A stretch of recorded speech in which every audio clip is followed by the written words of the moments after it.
बंदी छोड़ सतगुरु रामपाल जी महाराज जी की जय हो। सत्साई भगत जी, आप जी ने पूछा है कि आजकल मन में गंदे विचार आते हैं, क्या करें, कुछ समझ में नहीं आ रहा। देखिए बड़े भैया, सबसे पहले तो दास आप जी को ये बता देना चाहता है, यदि आप सन 2014 से पहले जुड़े हुए हैं तो ये वर्तमान समय में आप जी की परीक्षा चल रही है और इस समय किसी भी भगत को परमात्मा अपनी तरफ से कोई भी राहत प्रदान नहीं करेगा। किसी भी भगत को, चाहे वो कितना ही पुराना हो, कितना ही नया हो, कितना ही उसने कोई सा नाम ले रखा हो, चाहे उनके परिवार का हो, चाहे बाहर का हो, इस समय सतगुरु रामपाल जी महाराज जी किसी भी भगत आत्मा को अपनी तरफ से कोई भी राहत प्रदान नहीं करेंगे, क्योंकि ये परीक्षा का समय है और परीक्षा के समय कोई भी टीचर विद्यार्थी को नकल नहीं करवाता है, ना ही उसको किसी प्रकार की कोई सहायता प्रदान करवाता है। यदि कोई ऐसा करता है तो फिर उस टीचर की कमजोरी है, कहीं न कहीं वो बच्चे का भविष्य बिगाड़ने में उसका सहयोग कर रहा है। और वर्तमान में यदि किसी को ऐसा आभास होता है कि गुरुजी ने आके मुझे बचाया, गुरुजी ने मुझे सपने में दर्शन दिए, गुरुजी ने मुझे ये सलाह दी, गुरुजी ने मेरा ये काम कर दिया, हॉस्पिटल में डॉक्टर ने जब मेरा ऑपरेशन कर दिया तो गुरुजी मेरे सिराने खड़े हुए थे, ये सारी की सारी चीजें हमने ज्ञान से समझनी पड़ेगी। क्योंकि वर्तमान में यदि किसी भक्तात्मा के साथ में ऐसा यदि हो रहा है तो निश्चय ही ये उसके प्रारब्ध के जो कर्म हैं, जो उसके अच्छे भक्ति संस्कार हैं, कह सकते हैं कि इस जन्म से पहले उसका जो कभी मानव जन्म था, उस समय परमात्मा ने उनसे जो भक्ति करवाकर उनके जो कर्म बनाए थे, जो संस्कार बनाए थे, उस संस्कार आधार से परमात्मा वर्तमान में उस भगत की, अपने शिष्य की परमेश्वर सहायता कर रहे हैं, ना कि वर्तमान में। क्योंकि वर्तमान में तो परीक्षा चल रही है। वर्तमान में यदि कोई आपकी सहायता कर सकता है तो केवल सतगुरु का ज्ञान है और आप स्वयं हैं। और रही बात भगत जी मन में गंदे विचार आने की, तो जाहिर सी बात है भगत जी, जब परमात्मा पिछले 6 वर्षों से शारीरिक रूप से हम दुष्टों से दूर हैं, हम नीचों से दूर हैं, इसार जेल में बैठे हुए हैं, तो भगत जी जाहिर सी बात है जब एसी हमसे दूर हो जाएगी तो गर्मी तो लगेगी लगेगी। पहले परमेश्वर हम सबके बीच में साक्षात थे, शरीर रूप में विद्यमान थे। हम महीने में 2 बार सतलोक आश्रम बरवाला में परमेश्वर के मुखारविंद से सत्संग सुनने जाते थे। हम परमेश्वर के दर्शन करते थे लगभग 3 घंटे सुबह, 3 घंटे शाम। जब हम सत्संग सुनते थे तो लगातार हम परमेश्वर के चेहरे की तरफ निहारते रहते थे और कहते कि कबीर साधु दर्शन राम का, मुख पे बसे सुहाग, दर्शन उन्हीं को होते हैं जिनके पूर्ण भाग। तो भगत जी सतगुरु का तो 1 सेकंड भी यदि किसी ने दीदार कर लिया, दर्शन कर लिया, तो उसका भी कितना पुण्य भक्ति मार्ग में जुड़ जाता है, सोच नहीं सकते। और जबकि 6-6 घंटे महीने में परमात्मा के रोजाना दर्शन, उसके बाद में परमेश्वर का साक्षात आशीर्वाद, परमात्मा अपना आशीर्वाद भरा पंजा अपने भगत के शीश पे रखते थे, परमेश्वर को दंडवत किया करते थे, प्रार्थनाएं लगाया करते थे। कहने की बात है कि भगत जी अब वो समय वर्तमान में नहीं है। तो जाहिर सी बात है भगत जी, जब बंदा एसी से बाहर निकल जाएगा तो गर्मी तो लगेगी लगेगी। तो वर्तमान में भगत जी ऐसे विचार आना स्वाभाविक सी बात है, क्योंकि ये भक्ति क्षेत्र है और यहाँ पे 2 ही पहलवान है, एक तो स्वयं परमेश्वर है और दूसरा 21 ब्रह्मांड का स्वामी काल भगवान है। और भगत जी इन दोनों पहलवानों ने अपने अपनी तरफ से अपने पहलवान इस संगत में छोड़ रखे हैं, इस दंगल में छोड़ रखे हैं कुश्ती के लिए। और एक बहुत ही पुरानी कहावत है कि पहलवान दूसरे पहलवान की कमजोर नस पे दाव लगाता है। यानी 2 पहलवान यदि आपस में लड़ रहे हों तो पहलवान पहले से ये मालूम करने की पूरी कोशिश करता है कि फला फला की क्या कमजोरी है, इस पहलवान का कौन सा अंग कमजोर है, कहां पे इसको चोट लगी हुई है, कहां पे दाव लगाऊं तो ये नीचे गिर सकता है। तो वर्तमान में भगत जी हम सभी जीव हैं और हमारे अंदर 5 विकार, किसी में कम तो किसी में ज्यादा, सभी के अंदर विद्यमान हैं। और ये 5 विकार उस काल भगवान को दाव लगाने के लिए एक बहुत बड़ा चांस है। और किसी न किसी भगत में किसी न किसी विकार का बहुत ज्यादा दबाव होता है। किसी के ऊपर रजोगुण का दबाव होता है, किसी के ऊपर तमोगुण का, तो किसी के ऊपर शतोगुण का। और जिसके ऊपर जिस गुण का ज्यादा प्रभाव है, काल उसी आधार से उस भगत की उस कमजोर नस को पकड़ता है और वही चीजें बार बार उसके सामने लाने का प्रयास करेगा। उन्हीं चीजों के आधार से काल उस भगत को तोड़ने का, भक्ति से उसका मन दूषित करने का, मैला करने का प्रयास करेगा। अब जैसे मान लीजिए किसी भाई में रजोगुण ज्यादा प्रभाव है इस समय, तो भगत जी जाहिर सी बात है उसकी थोड़ी कुदृष्टि हो जाएगी माता बहनों के प्रति, या हम मार्केट में जा रहे हैं कोई बहन दिखाई दे गई उसके प्रति हमारी दृष्टि कुदृष्टि हो जाएगी। या किसी के ऊपर अगर तमोगुण का प्रभाव है तो बात बात पे गुस्सा, झगड़ा, क्रोध करने लग जाएगा। सतोगुण का प्रभाव है तो मोह, बाल बच्चों में मोह ममता, प्रॉपर्टी में मोह ममता, काम धंधे में ज्यादा लगा रहेगा, भक्ति कम करेगा। तो इस तरह की ये दाव है वर्तमान में जो काल चल रहा है। और गुरुदेव ने इन चीजों से दूर हटने के लिए धीरे धीरे ज्ञान आधार से हमारे को तत्व ज्ञान युक्त सत्संग इसीलिए सिखाए थे कि बच्चों ये चीजें ना तुम्हारी थी, ना तुम्हारी हैं, ना तुम्हारी रहेगी। इन चीजों से धीरे धीरे तुम दूर हटना शुरू कर दो और परमात्मा से केवल यही अरदास करो कि साईं इतना दीजिए जामे कुटुंब समावे, हम भी भूखे ना रहे साधु न भूखा जाए। तो बड़े भाई, विकार सबके अंदर हैं। ऐसा नहीं है कि पवनदास में विकार नहीं है या किसी और में विकार नहीं है। और यदि कोई ये कहता है कि मैं तो निर्विकारी हो गया, तो वो सबसे बड़ा मूर्ख व्यक्ति है। जो निर्विकारी हो जाएगा उसका इस लोक में क्या काम हो, तो फिर सतलोक चला जाएगा। तो निर्विकारी इस संपूर्ण सृष्टि में यदि वर्तमान में कोई है तो केवल सतगुरु रामपाल जी महाराज जी हैं। उसके अलावा सभी लोग यहाँ पे विकारी हैं और किसी पे विकारों का प्रभाव ज्यादा है तो किसी पे विकारों का प्रभाव कम है। विकार तो अपना प्रभाव करेंगे ही करेंगे, क्योंकि ये काल की चाल है और काल साम दाम दंड भेद या किसी भी घटिया से घटिया सूक्ष्म चाल चलकर इस समय भगत को भक्ति से दूर करने का प्रयास करेगा। उसका सबसे बड़ी चाल, उसकी सबसे बड़ा दाव यही है कि किसी भी तरीके से मैं ये सत भक्ति इस व्यक्ति को ना करने दूं और किसी भी तरह से इसके मन में दोष उत्पन्न करके भक्ति के प्रति, भगवान के प्रति मैं इसको भक्ति से दूर कर दूं। और एक बार ये भक्ति से दूर हो जाए, परमात्मा से ये कट ऑफ हो जाए, गुरु की शरण से दूर हो जाए, फिर मैं इसको गधा बना के छोड़ दूं, फिर मुझे कोई टेंशन नहीं। तो इस समय यदि कोई चीज हमें राहत प्रदान करेगी, यदि हमारा सबसे बड़ा सहारा इस समय कोई बनेगा, तो भगत जी केवल सतगुरुदेव जी का ज्ञान बनेगा, सतगुरुदेव जी के सत्संग बनेंगे। मन तो चाहेगा कि सत्संग ना सुनूं, मन चाहेगा आरती ना करूं, मन चाहता है कि नित्य नियम रमेणी ना करूं, मन चाहेगा कि मैं मंत्र जाप ना करूं। लेकिन भगत जी यहां हमने मन को आगे नहीं बढ़ने देना है और मन को आगे ना बढ़ने देने का मूल जो मंत्र है वो केवल परमात्मा का सत्संग है। गुरुदेव ने बताया यदि किसी को बुखार है तो बुखार काटने की दवाई भी कड़वी होती है, कुनीन होती है, वो खानी ही पड़ेंगी।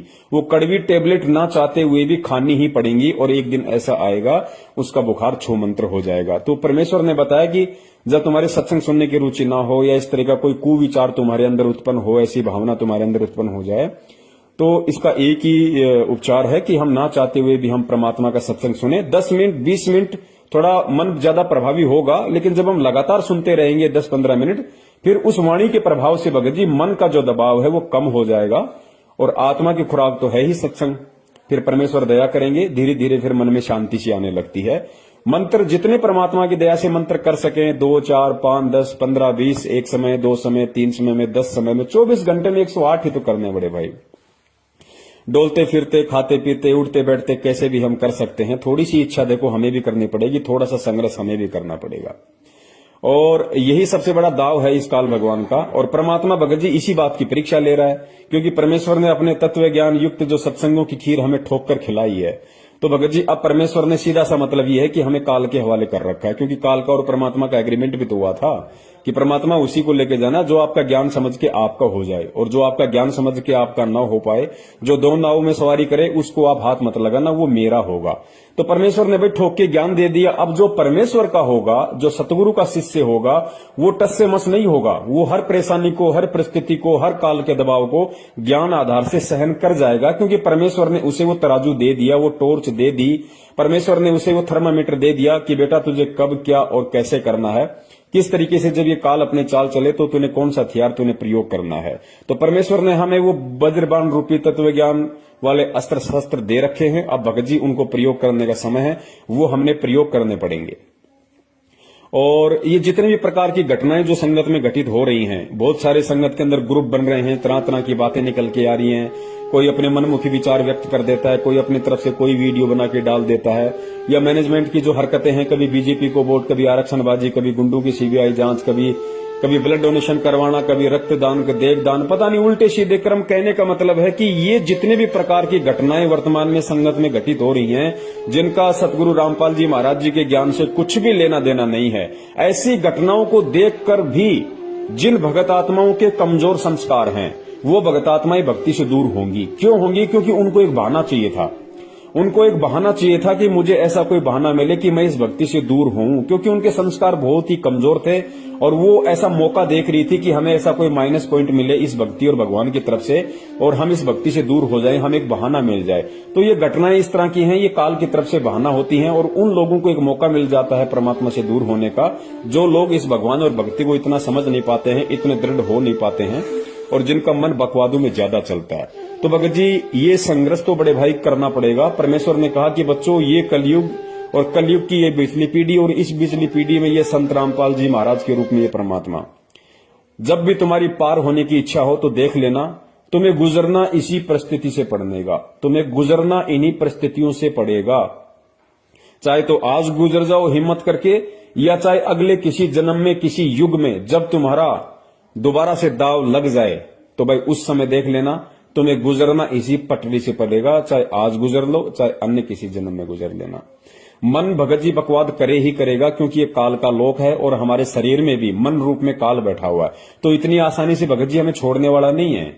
जब एक बात बताइए, हाँ, एक किसान साल भर तक खेती करता है, जो गवार बाजरा कुछ भी वो उपजाता है, और सारी फसल काट के जब वो अपने खलिहान में डाल देता है, रात को उसकी पहरेदारी के लिए सोता है वहां पे कि कोई चोर चुराने ले जाए, कोई आग ना लगा दे। और रात को यदि उस खलिहान में से कोई चोर यदि उसका अन्न चुरा के ले जाए तो भगत जी क्या वो किसान चुपचाप देखता रहेगा? वो लठ लेके दौड़ेगा, मरने मारने को तैयार हो जाएगा, क्योंकि साल भर तक उसने और उसके बच्चों ने वही अन्न खाना है।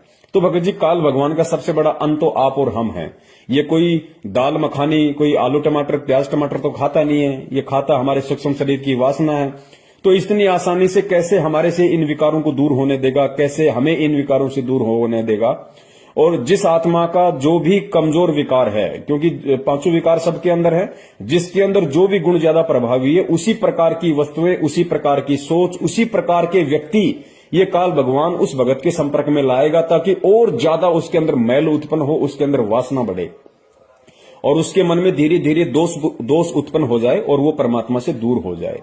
लेकिन भगत जी परमात्मा ने ठोक के हमें तत्व ज्ञान युक्त सत्संग दे दिया, तत्व ज्ञान से हमें लबालब कर दिया, और परमात्मा ने बता दिया कि भैया गरीब कच्चा हीरा कृच हो नहीं सहे घनबार, ऐसा ये मन हो रहा लेखा ले करतार। जब तुम्हें लगे कि इस तरह की कोई भी आपत्ति विपत्ति संकट मन में दोष भक्ति और भगवान के प्रति तुम्हारे अंदर उत्पन्न होने जा रहा है, तो बड़े भैया मान लेना कि उस समय ये सोच लो कि परमात्मा तुम्हारी परीक्षा ले रहा है, और उस परीक्षा में अब तुम्हें क्या करना है? तुम्हें काल के आगोश में जाना है या परमात्मा की शरण में रहना है? तो ये बहुत ही सोच समझ के भगत जी हमने विचार करना पड़ेगा इन बातों पे। और भगत जी ये विकार किसके अंदर नहीं है? ये विकार कब नहीं थे? ये देश काल परिस्थिति के अनुसार कम ज्यादा भगत जी सतयुग से लेके इस वर्तमान कलयुग तक सबके अंदर है, रहते और रहेंगे। ये आप और हमारे ये विकार है, ये यहाँ पे संपूर्ण तरीके से खत्म नहीं होने वाले। परमात्मा ने बताया कि सत भक्ति से एक दिन ऐसा होगा कि ये न्यूट्रल हो जाएंगे। न्यूट्रल मतलब ये निष्क्रिय हो जाएंगे, लेकिन खत्म नहीं होंगे। खत्म तो ये मानसरोवर पे होंगे, जहां परमात्मा इस आत्मा को न लाएंगे। सारे विकार आवरण वहां पे छूटेंगे, बाकी ये रहेंगे भगत जी। लेकिन इतना हो जाएगा कि भक्ति मार्ग में फिर हम ये ज्यादा प्रभावी नहीं कर पाएंगे। और भगत जी हिम्मत करनी पड़ेगी। हिम्मत चाहे आज कर लो, हिम्मत चाहे अगले किसी जन्म में कर लेना, या फिर अगले किसी युग में कर देना। तो थोड़ा सा जीवन है, 10, 15, 20 साल का हमारा जीवन है बड़े भाई। आंख बंद करके बैठ जाओ कि परमात्मा जो होगा सो देखा जाएगा। क्योंकि सतगुरुदेव जी भी कहते हैं कि भाई कोटि शीश तूने दे दिए यम राजा की फेंट, कोटि शीश तूने दे लिए यम राजा की फेंट। फेंट यानी झटके से लेता है ये, बकरा बना के फिर कसाई सिर काटेगा, सैनिक बना के बॉर्डर पे खड़ा कर देगा, दुश्मन काटेगा। तो परमात्मा कहते हैं कि इस काल ने असंख्यों बार करोड़ों बार तेरे शीश ले लिए फेंट झटके से। तो कहते हैं कोटि जन्म तूने दे दिए यम, कोटि शीश तूने दे दिए यम राजा की फेंट, और एक शीश देकर देख ले सतगुरु अपने की भेंट। भेंट परमात्मा ने बताया कि प्यार से दिया जाता है, भेंट उपहार गिफ्ट। तो कहते हैं ये अपना एक शीश, ये तेरा 10-20 साल का थोड़ा सा जीवन है, ये सप्रेम अपने सतगुरु के चरणों में समर्पित कर दे कि परमात्मा देख ही जाएगी, जो होगा सो होगा, हम तो तेरे नाम पे। तो फिर परमात्मा संभाल लेता है भगत जी। तो मन में दोष आना स्वाभाविक सी बात है। ये भगत जी कोई जरूरी नहीं है कि आपके अकेले के आ रहा है। आज 90% भक्तों की भगत जी यही स्थिति है, जिसमें जिस गुण का ज्यादा प्रभाव है उसी तरीके से वो भगत पीड़ित है, काल के द्वारा उसको परेशान किया जा रहा है। और परमात्मा वर्तमान में हमसे दूर है। परमात्मा किसी प्रकार की कोई राहत नहीं देगा। अगर राहत कुछ हमें मिलेगी तो केवल इस भक्ति से मिलेगी, परमात्मा के ज्ञान से मिलेगी, क्योंकि परीक्षा चल रही है। अब भगत जी परीक्षा हमारी चल रही है, सतगुरु ले रहा है, तो बड़े भाई जाहिर सी बात है हमने परीक्षा में पास भी होना पड़ेगा, हमने हिम्मत भी करनी पड़ेगी, कुछ लिखना भी पड़ेगा भगत जी। तो हिम्मत रखो और साध संगति ज्यादा से ज्यादा करो। साध संगति का मतलब जो भगत परमेश्वर के ज्ञान से जिनके विचार मेल खाते हैं, जिनकी रहनी करनी और क्रिया परमात्मा के तत्व ज्ञान से मेल खाती है, उन्हीं भक्तों का संपर्क करो। बाकी भक्तों का संपर्क मत करो। वो भगत नहीं, वो जगत से भी गए गुजरे हैं वर्तमान में। आप किसी भगत पे विश्वास नहीं कर सकते। जिसके विचार परमात्मा से मिलते हो, सतगुरु से मिलते हो, केवल उन्हीं भक्तों की संगति में रहिए। और सबसे बड़ी यदि कोई संगति है तो केवल सतगुरु के सत्संगों की संगति है भगत जी। तो हमने इन चीजों को आधार बनाना पड़ेगा।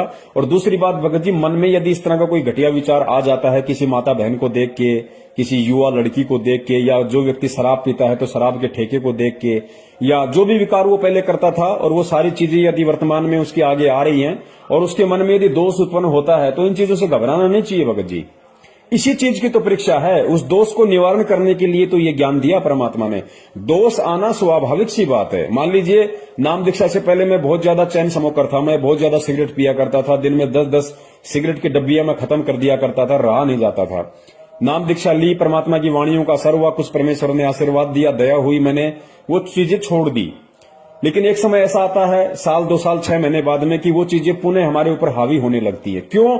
क्योंकि सतगुरु उस समय ये देखता है कि मैंने वर्तमान में इसको जो ज्ञान दिया है, जो आशीर्वाद दिया है, इसको जो सहारा दिया है, उसको ये कितना अपना पाया है, कितना ज्ञान ये ग्रहण कर पाया है, कितना ज्ञान को आधार बना पाया है, कितनी भक्ति मर्यादा में रह के ये अपने अंदर अर्जित कर पाया है। तो जानबूझ के परमात्मा आपको थोड़ा सा ढीला छोड़ देता है। तो क्या होता है कि काल तो तैयार बैठा है, काल उन्हीं चीजों के आसपास आपको घुमाने लगेगा। अगर आप सिगरेट पीते हो तो वापस आपके वही दोस्त आपके संपर्क में आने लगेंगे, बार बार आपको पान की थड़ी दिखाई देने लगेगी जहां पे सिगरेट की डब्बियां रखी होंगी, या कोई व्यक्ति पी रहा होगा उसकी धुआं आपके अंदर जाएगी, तो आपके अंदर वो विकार धीरे धीरे आना शुरू हो जाएगा। लेकिन उस समय हमने ध्यान रखना है कि परमात्मा हमारी परीक्षा ले रहा है। परमात्मा ने हमारे नाक में जो तत्व ज्ञान रूपी जो नकेल डाल रखी है, जो रस्सी डाल रखी है, उसको थोड़ा सा ढीला किया है कि देखता हूं, देखिए ये जानवर अभी भी उसी खेत में जाके घास खाता है, या मैंने जो इसको तत्व ज्ञान रूपी जो हरी हरी दूब डाल रखी है, जो चारा डाल रखा है, उसी को खाना पसंद करता है। तो उस समय हमें ध्यान रखना होगा कि परमात्मा हमारी परीक्षा ले रहा है और काल हमें अपने आगोश में डालने की, अपने जाल में फांसने की तैयारी कर रहा है। दोनों तरफ से हमें उस समय ध्यान रखना होगा, हमें सोचना होगा भगत जी। तो उस समय हमने केवल ज्ञान को आधार बनाना पड़ेगा। और यदि इस तरह की भावना या कुविचार यदि मन में आ भी जाते हैं तो भगत ने घबराना नहीं चाहिए। कुविचार तो आएंगे क्योंकि ये काल का लोक है, यहाँ पे सदविचार बड़ी मुश्किल से, बड़ी देर से आते हैं। तो यदि उस समय हमारे मन में ऐसे कोई कुविचार किसी माता बहन को देख के, किसी शराब की दुकान को देख के, मांस की दुकान को देख के, किसी की प्रॉपर्टी को देख के, या अन्य किसी तरीके से कोई भी यदि ऐसा विचार हमारे अंदर आता है, तो भगत जी ये समझ लेना कि परमात्मा परीक्षा ले रहा है और परमात्मा मेरे इर्द गिर्द है, शब्द रूप में मुझे देख रहा है परमात्मा। तो वहां पे हमने ज्ञान को आधार बनाना पड़ेगा। ये ज्ञान हमें परमात्मा ने इसीलिए दिया है कि तू उस समय उस संकट का मेरे ज्ञान को आधार बना के सामना कर, उसका मुकाबला कर। कि परमेश्वर ने तुझे क्या ज्ञान दिया? माता बहनें दिखाई देती हैं इस तरीके से, क्योंकि काल उन्हीं माता बहनों को आपके सामने लाएगा जो या तो सांसारिक रूप से बहुत ज्यादा सुंदर होंगी, या जैसे किसी ने ऐसे तंग कपड़े पहन रखे होंगे जिसका अंग अंग दिखाई दे रहा होगा। तो उन्हीं माता बहनों को आपके सामने ज्यादा लाने की कोशिश करेगा। और काल तो फिर मन रूप में बैठा हुआ, वो तुरंत उन चीजों की तरफ आकर्षित होगा। लेकिन ध्यान रखना चाहिए कि बेटा पीठ पीछे तेरा सतगुरु भी देख रहा है, पीठ पीछे तेरा बाप भी खड़ा हुआ है, तेरा बाप देख रहा है। तू काल को खुश करना चाहता है या बाप को लज्जित करना चाहता है? तो इस बात का भी हमने वहां पे ध्यान रखना पड़ेगा। और फिर वो तत्व ज्ञान रूपी जो दीवार जो परमेश्वर ने हमें दे रखी है, जो टॉर्च दे रखी है, हमने उसको आधार बनाना पड़ेगा। कि परमात्मा कहते हैं नालायक कि पर नारी को देखिए बहन बेटी के भाव, कहे कबीर कामनास का यही सहज उपाय। दारू के ठेके की तरफ हम जा रहे हैं, यदि मन में ऐसी इच्छा उत्पन्न होती है यार क्या करें, लेक ना ले, तो ले या ना ले ये विचार मन में आने से नाम खंड या मर्यादा खंडित नहीं होती है। आपका मर्यादा उस समय खंडित हो जाएगी जब आप उसको ले लोगे। अगर विचार आपके अंदर आ रहा है तो उसी समय आपने परमात्मा के ज्ञान को आधार बनाना पड़ेगा। कि बाप पीठ पीछे खड़ा है और बाप ने बताया है कि भैया शराब पीवे कड़वा पानी, 70 जन्म कुत्ते के जाने। तो देख ले बेटा, तुझे इस जन्म में सतलोक की प्राप्ति करनी है या फिर एक घूंट लेके तुझे 70 जन्म लगातार तुझे कुत्ते के लेने। और बाप पीछे खड़ा हुआ है, देख ले तुझे क्या करना है। तो भगत जी ये सारी बातें हमने विचार करनी पड़ेंगी। इसी तरीके से हम इस मन को जीत सकते हैं और परमात्मा की इस परीक्षा में हम पास हो सकते हैं। और ध्यान रखना, परमात्मा की परीक्षा में बिना परमात्मा के सहारे के कोई पास भी नहीं हो सकता। आप और हम जीव है, हमारी कोई औकात नहीं कि भगवान हमारी परीक्षा ले और हम पास हो जाएं। हम यहाँ की 8वीं 10वीं की परीक्षा में तो सप्लीमेंट्री लाख के पास होते हैं, 3rd डिवीजन बाई ग्रेस आती है, और भगवान परीक्षा ले और हम पास हो जाए, कभी सोचना भी मत ये बातें। परमात्मा पीठ पीछे खड़ा है भगत जी, तभी हमारी थोड़ी बहुत हिम्मत इन काल लोक की इन वासनाओं से संघर्ष करने की हो रही है, अन्यथा नहीं हो सकती। तो ध्यान रखो कि शब्द रूप में आप ये मत देखो कि जेल में जेल में परमात्मा बैठा है, संत रामपाल जी महाराज जी जेल में बैठे हुए हैं, मुझे देखने वाला कोई नहीं है। परमात्मा पीठ पीछे शब्द रूप में खड़ा है, क्योंकि वो केवल शरीर रूप में जेल में है, शब्द रूप में तेरे साथ में है, तेरे इर्द गिर्द है। तो इस चीज का ध्यान रखो भगत जी कि परमात्मा 24 घंटे मुझे निहार रहा है, मुझे देख रहा है। हम किसी कंपनी में काम करते हैं भगत जी, कंपनी में अगर सोना भी पड़ा हो तो हम उसको हाथ नहीं लगाते। क्यों नहीं लगाते? क्योंकि हमें डर है कि चारों कोनों में सीसीटीवी कैमरे लग रहे हैं और वहां लिखा हुआ है कि आप कैमरे की नजर में हैं।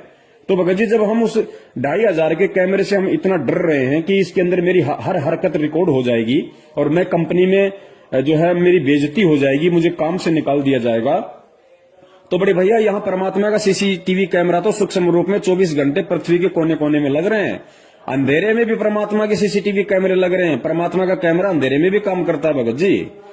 वो भगत जी एंटी डार्कनेस वाला कैमरा है परमात्मा का। वो अंधेरे में भी काम करता है, वो सोच में भी काम करता है, वो हर चीज में काम करता है। उससे हम छुप नहीं सकते। यहाँ के कैमरे तो लाइट चली जाए हम बच जाएंगे, लेकिन भगत जी वो कैमरे ना तो लाइट से चलते हैं, ना जनरेटर से चलते हैं, ना बैटरी से चलते हैं, वो परमात्मा की पावर से चलते हैं। परमात्मा की पावर हर क्षण हर पल 1 सेकंड के लिए भी गायब नहीं होती है इस पृथ्वी से। इस चीज का हमें ध्यान रखना है। तो थोड़ी सी मजबूती लाओ भगत जी, थोड़ी सी हिम्मत लाओ। अरे भैया, अरे मीराबाई एक लेडीज होके 250 साल पहले हिम्मत कर गई भगत जी। आज तो हम युवा हैं, अपने आप को मर्द कहते हैं भाई, हम युवा, और इतना परमात्मा ने ज्ञान दे दिया ठोक के। और परमेश्वर कहते हैं रण भक्ति और दान ये तीनों काम जवान। रण, भक्ति और दान। रण यानी सांसारिक की भाषा में रण कहते हैं सूरवीरता को, लड़ाई झगड़े को। लड़ाई झगड़ा कौन सा? जो देश के लिए लड़े, जो अपने हक के लिए लड़े, जो निर्बल लोगों के लिए लड़े। आपस में एक दारू के पैक के ऊपर लड़ाई झगड़ा, वो नहीं। तो परमात्मा कहते हैं रण, भक्ति और दान तीनों काम जवान। रण यानी युद्ध, भक्ति और दान ये केवल जवान ही कर सकता है, बूढ़ा आदमी ये तीनों काम नहीं कर सकता। तो भगत जी, हमें रण भी करना है। रण का मतलब भक्ति मार्ग में इन चीजों से संघर्ष करने से है, क्योंकि भक्ति मार्ग में सूरमा उसको कहते हैं जो परमात्मा के ज्ञान आधार से सहन करता है। जो सहन करता है उसको सूरमा कहते हैं भगत जी। जो हर परिस्थिति का डट के मुकाबला करे ज्ञान आधार से, उसको भक्ति मार्ग में सूरमा कहते हैं। तो हमने इस रण में, इस भक्ति मार्ग वाले रण में भी सफल होना है। और भक्ति, क्योंकि भगत जी युवा शरीर होता है, जवान खून होता है, वो जाग भी सकता है, मेहनत भी कर सकता है, तो इसलिए जवान व्यक्ति जो भक्ति कर लेगा बूढ़ा नहीं कर सकता। संघर्ष जो जवान व्यक्ति कर लेगा बूढ़ा नहीं कर सकता। धन कमा के जो दान जवान व्यक्ति कर लेगा बूढ़ा नहीं कर सकता। इसलिए परमेश्वर कहते हैं कि रण, भक्ति और दान ये तीनों काम जवान। तो भगत जी, परमेश्वर ने जवानी में नाम दिया। इसका मतलब क्या है? इसका मतलब ये है कि परमात्मा चाहते हैं कि बेटा डट के भक्ति कर, संघर्ष कर। मैं तेरे पीछे खड़ा हूं, तेरे से दूर नहीं हूं, दिखाई नहीं दे रहा, वो बात अलग है। सूक्ष्म रूप में तेरे साथ में हूं, तुझे डिगने नहीं दूंगा, टूटने नहीं दूंगा। बस थोड़ा सा विश्वास रख कि परमात्मा मेरे साथ में है। बस भगत जी, फिर कुछ नहीं। ये समय ऐसा ही निकल जाएगा, मालूम भी नहीं पड़ेगा। 10, 15, 20 साल का हमारा जीवन है, इससे ज्यादा हमारी जिंदगी नहीं है। और कोशिश यही करो कि परमात्मा के शरीर में रहते सते हम नीचों का शरीर छूट जाए और परमात्मा हमें यहां से पार कर दे। सत साई बंदी छोड़ सतगुरु रामपाल जी महाराज की जय हो। सत साहिब।